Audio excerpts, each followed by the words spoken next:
In one word, I would describe living yoga as connection. I was a single mom and my life pretty much revolved around my child, but there was definitely a lot of alcohol involved.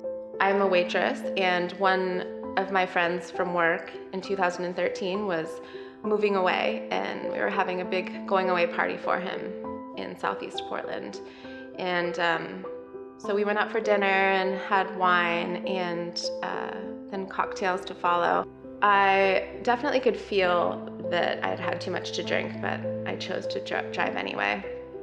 On my way home, I hit something with my car and was too afraid to stop because I didn't want to get a DUI. And 2 months later, I was being sentenced to 40 months in prison. I honestly, at that point, thought that my life was over. I felt like I was basically preparing to die. I couldn't believe that I was going to have to be away from my child and my family for 2 years.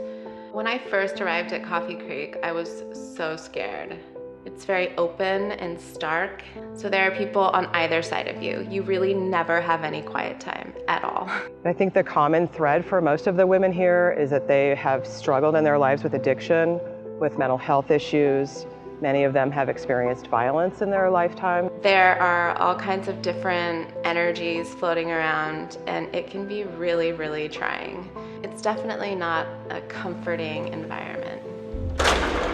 I was totally consumed with anxiety and felt like everything was completely out of control. Having the option to do living yoga seriously changed my life. It was my medicine while I was there. It really kept me sane. It gave me purpose, it gave me an outlet, it gave me hope. I think the thing that resonates the most with me about Mimi was just, she really went inside, and you could see that she really found peace through the yoga. There are a lot of changes that happen with the women through the yoga. The students will come in, they're agitated, and by the end of the class, everyone is connected and calm, and it's fun. It's just fun. We have fun, we laugh. I made so many friends in living yoga, and we would practice out on the yard, we would teach other inmates. I mean, it was an incredible thing. They become stronger, they become more self-confident, emotional regulation. It puts me to a point to where I'm able to handle all the people that are around me all the time. I started the living yoga classes about 5 years ago. I wake up in the morning and the first thing I do is yoga, and that helps me center my emotions, to let go of any stress and anxiety, so I can begin the day with positivity. I always thought it was kind of like some new age hooey just for hippies and weirdos, but it's really not. It seriously has healed me from the inside out. I'm really pumped about it. Yoga helps me cope with everyday life by giving me just time to recenter myself, spend time with myself, empathize with myself, and know that I'm worth it.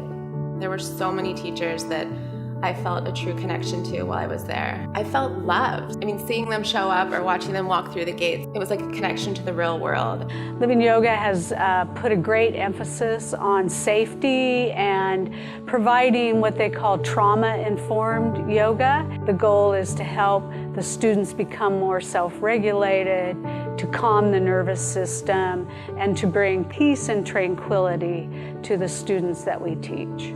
They see yoga as a powerful tool for when they're released and go out into the world. Like most women who take part in the living yoga classes, for Mimi, it helped her meet her circumstances in a mindful way.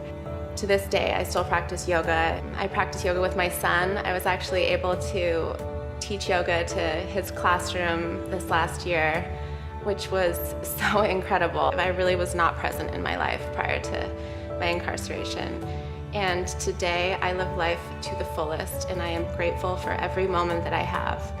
Time spent with my child is like, I'm with him in a way that I never was able to be with him before. And I owe that to living yoga in a lot of ways. If it weren't for people giving their time and coming in and being with us and helping us escape from the madness that was going on in there, I don't know how I would have coped, to be perfectly honest.